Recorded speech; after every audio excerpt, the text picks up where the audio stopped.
Hey guys, this is how to create out of office auto reply in Gmail.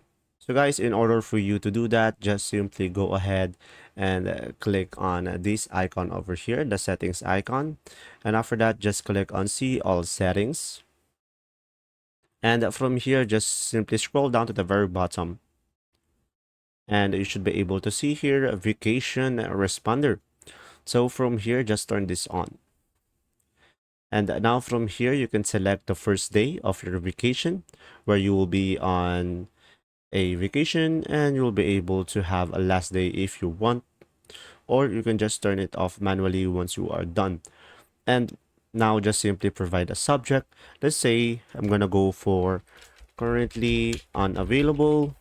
And from here, just simply provide a description about your automatic vacation responder.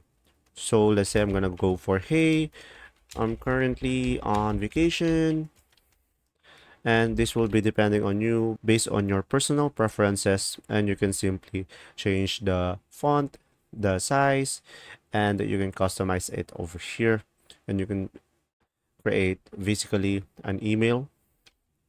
And from here, you can check this box, only send a response to people in my contacts, or you can just toggle it off where all of the people who message you will have an automated reply. And now once you are done, just click on the save changes, and there you go. If this video was helpful, please like and subscribe, and thanks for watching. See ya.